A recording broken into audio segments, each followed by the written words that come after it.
Welcome back, everyone.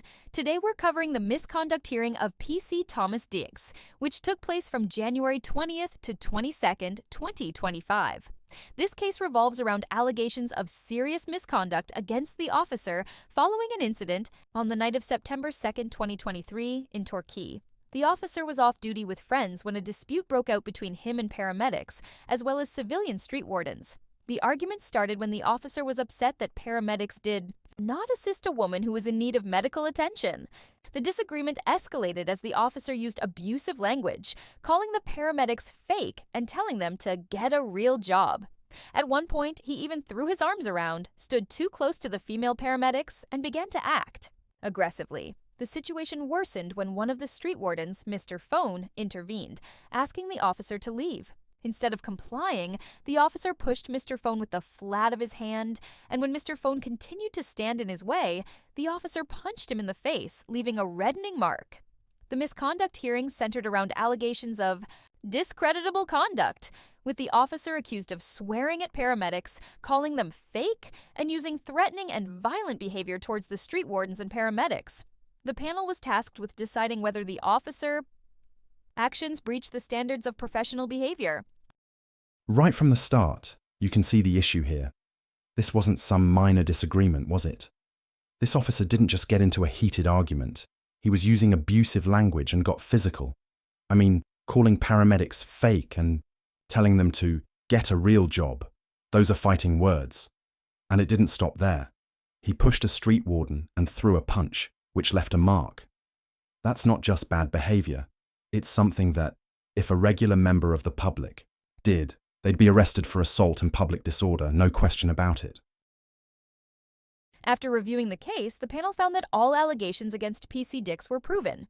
They confirmed that the officer swore at the paramedics, called them fake, and used aggressive behavior. However, despite the severity of the incident, the panel decided that the appropriate outcome wasn't dismissal, but rather a final written warning. This warning would stay on PC Dix's record for 2 years. The panel took into account several factors in reaching their decision, including PC Dix's previous good service record and his lack of similar incidents in the past. They also noted that PC Dix had expressed remorse and seemed to acknowledge that his behavior was inappropriate. They concluded that, although the misconduct was serious, it did not warrant the most extreme penalty. Hang on. Let me get this straight. This officer calls paramedics fake, pushes a civilian street warden, and throws a punch, and all he gets is a written warning. Come on. If this was anyone else, they'd be looking at charges for assault and public disorder. A member of the public would have been arrested on the spot. But PC Dix gets a warning. Why? Because he's a cop.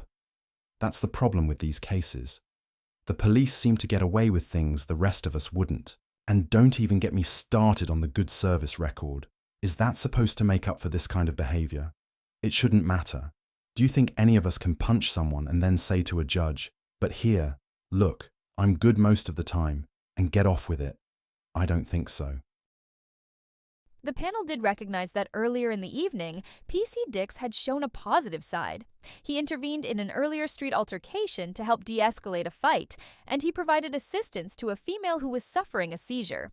These actions were taken into account when the panel weighed his overall conduct, which is why they ultimately opted for a written warning instead of dismissal. Okay, so what are we supposed to glean from this? As long as we're normally good, and if we helped out earlier, then assaulting someone is okay? No, of course not. Just because he did some good earlier on doesn't change the fact that he completely lost control later in the evening. Being helpful earlier doesn't give you a free pass to behave like that. He's still a police officer. He should be held to the highest standards. But it doesn't even look like he's been held to the same standard as we would be. I mean, if he's acting like this while off duty, how can the public trust him when he's on duty? And let's be real, we don't even know if he faced any criminal charges. Why? Because this supposedly transparent hearing gets to choose what information is released to the public. How is that transparent? They decide what we're allowed to know, and that doesn't sit right with me. We don't even know if he got so much as a caution. Imagine if a member of the public did the same thing.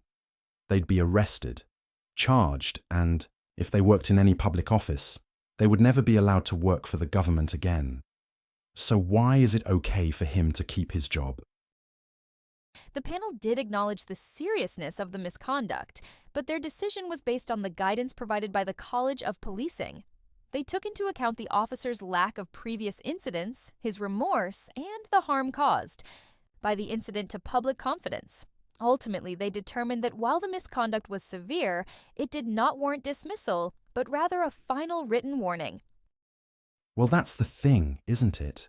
The public has no confidence in the panel or the police. We see cases like this, but the police scratch their heads and proclaim they don't understand why trust in the police is at an all-time low. I mean, it's hard to believe the public will feel reassured knowing that a police officer can behave like this and not lose their job. What kind of message does that send?